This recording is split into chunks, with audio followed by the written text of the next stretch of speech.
Apa kabar semuanya? Mudah-mudahan kita semua dalam keadaan sehat walafiat. Amin.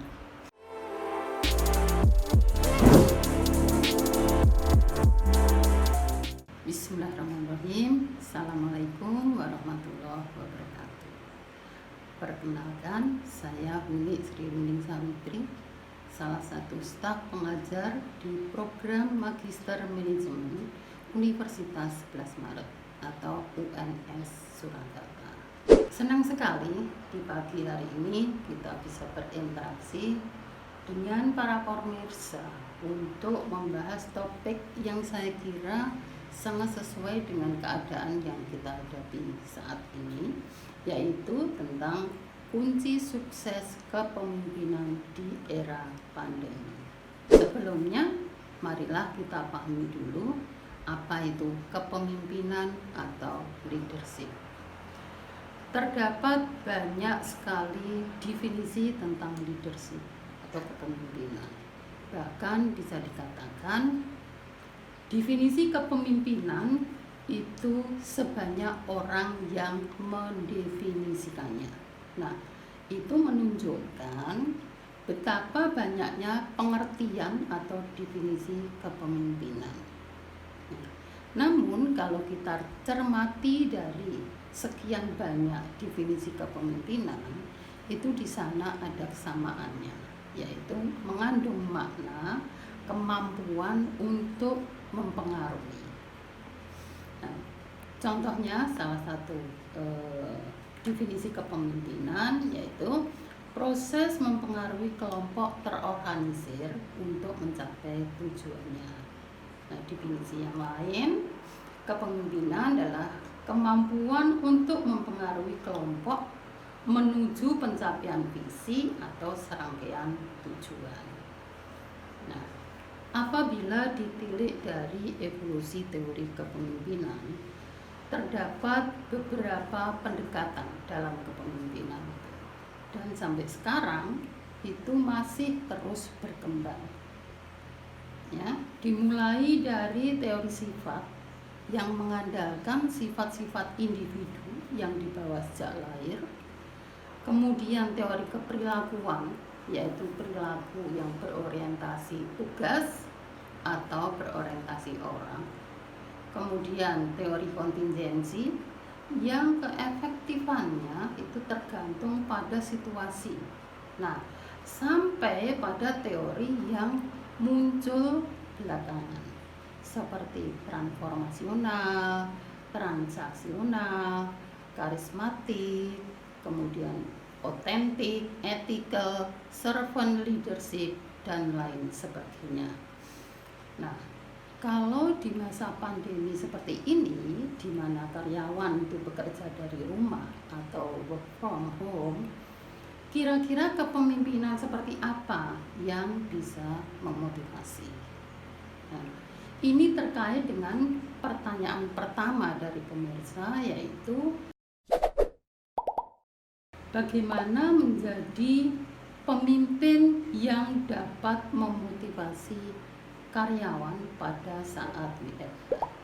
Kita ketahui bersama bahwa pandemi ini itu membawa dampak yang signifikan, baik itu pada sektor kesehatan maupun sektor ekonomi. Nah, di sektor kesehatan, untuk mencegah menyebarnya virus corona, maka karyawan itu diminta untuk bekerja dari rumah. Nah, kerja dari rumah atau WFH itu bukan berarti kemudian tidak produktif. Nah, buktinya di masa pandemi ini banyak sekali event-event webinar ya, yang diselenggarakan secara daring itu berjalan sukses dan rata-rata berhasil menjangkau banyak peserta dari berbagai daerah maupun dari belahan dunia sekalipun.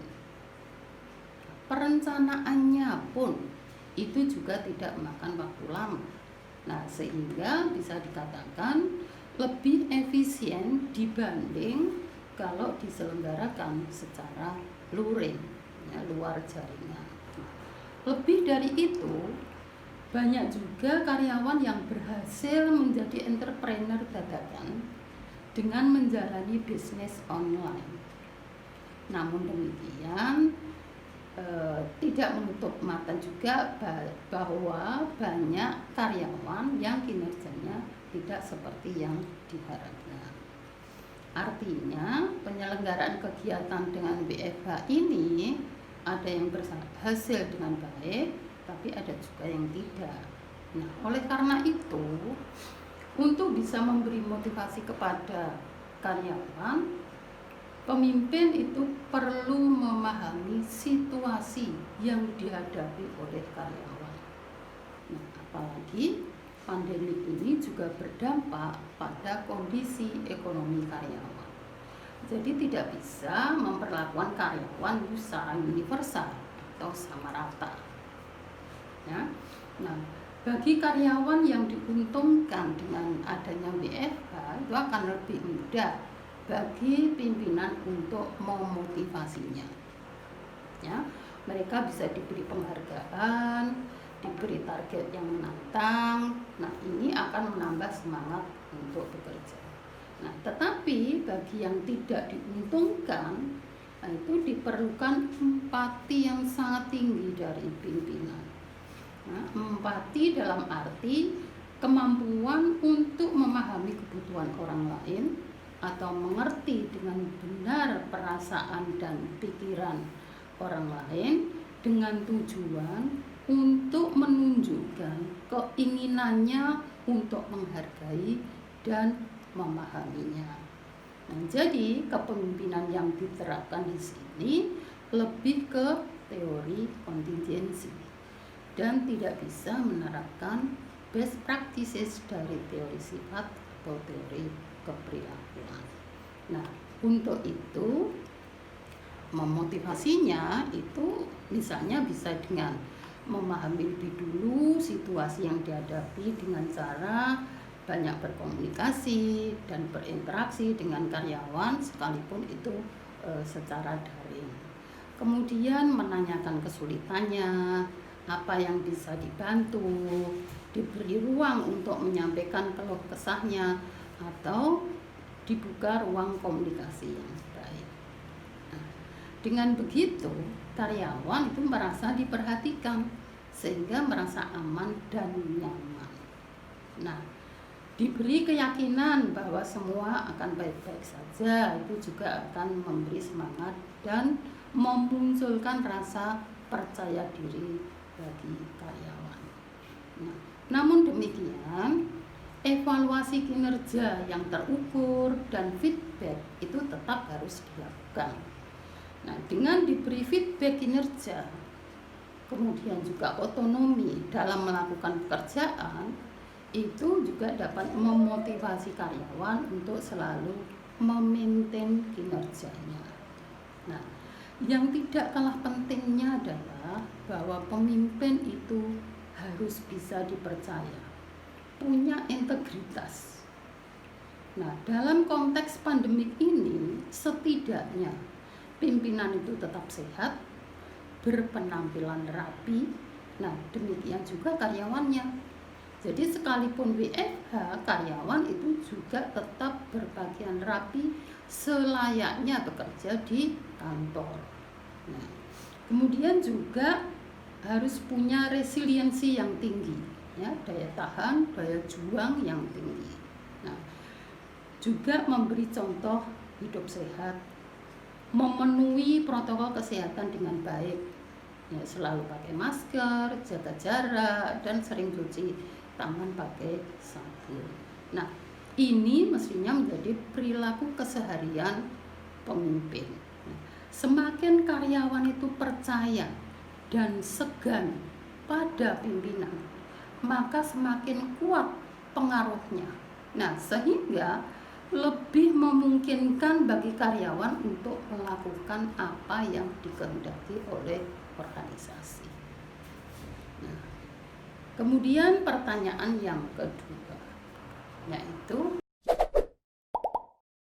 bagaimana tips untuk para leader dalam mengambil kebijakan dalam menyesuaikan organisasi dengan keadaan di era pandemi. Terus terang ini tidak mudah. Dengan melihat grafik perkembangan penyebaran COVID-19 akhir-akhir ini, pemimpin masih semakin dihadapkan pada ketidakpastian. Tetapi bagaimanapun juga, sebagai pemimpin dalam kondisi sesulit apapun itu harus berani mengambil keputusan, harus membuat kebijakan agar usahanya tetap survive. Fenomena COVID-19 ini sepertinya memang susah untuk diprediksi kapan berakhirnya. Untuk itu, berorientasi pada new normal saya kira menjadi suatu keniscayaan.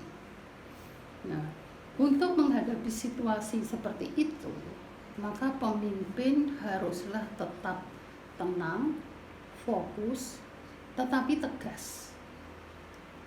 Lihatlah existing condition usahanya. Nah, mungkin saja kemudian pemimpin itu perlu merevisi rencana strateginya atau visinya. Nah, dengan daya kreativitas dan inovasinya disusunlah visi yang sesuai dengan kondisi dan situasi saat ini. Visi inilah yang nantinya akan berfungsi sebagai pemandu jalannya perusahaan. Nah, kemudian kebijakan yang dipakai sebagai dasar operasionalnya disusun dengan mempertimbangkan antara lain satu, situasi dan kondisi yang dihadapi karyawan. Dua, dibuka ruang partisipasi. Tiga, open mind dari pimpinan, ya, jadi terbuka terhadap hal-hal baru. Jadi karena visinya tadi direvisi, maka sangat mungkin itu muncul hal-hal baru. Kemudian yang keempat itu fleksibel. Yang kelima, empati yang tulus. Jadi pemimpin hadir ketika dibutuhkan karyawan. Yang terakhir adalah operasional atau kebijakan itu bisa dieksekusi. Nah, kemudian pertanyaan yang ketiga dari pemirsa. Sebagai pemimpin, bagaimana menghadapi karyawan yang tidak loyal atau turnover-nya tinggi?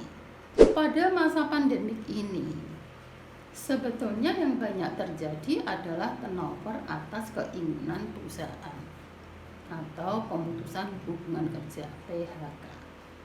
Jadi bukan kemauan karyawan, melainkan kebijakan perusahaan karena menurunnya kinerja organisasi sehingga perlu mengurangi jumlah karyawan. Namun, kalau memang turnover itu karena karyawan tidak loyal, maka perlu dilihat penyebabnya. Akar masalahnya itu apa? Bisa saja mereka keluar itu karena faktor individual, mungkin juga karena faktor organisasi atau faktor geografis. Ya. Faktor individual itu misalnya beban kerja yang terlalu berat, keterampilan yang kurang memadai, atau mungkin tipologi orangnya. Jadi memang orangnya itu suka pindah-pindah kerja. Kemudian faktor organisasi itu misalnya imbalan yang diberikan, kebijakan yang diberlakukan, pengembangan karir, desain pekerjaan, kepemimpinan, supervisi, dan lain sebagainya. Nah, sedangkan faktor geografis itu misalnya jarak geografis, transportasi, dan sebagainya. Nah, kesemuanya itu akan mengarah pada ketidakpuasan kerja. Kemudian muncul niat untuk keluar dan akhirnya benar-benar keluar. Nah, setelah tahu penyebabnya, barulah dicari jalan keluarnya. Misalnya, ternyata keterampilan yang dimiliki karyawan itu kurang memadai. Nah, maka perlu diadakan atau diberikan pelatihan. Mungkin beban kerja terlalu berat. Nah, maka itu perlu ditinjau kembali dan seterusnya dan seterusnya. Demikian saya kira yang bisa saya sampaikan. Terima kasih, semoga bermanfaat. Wassalamualaikum warahmatullahi wabarakatuh.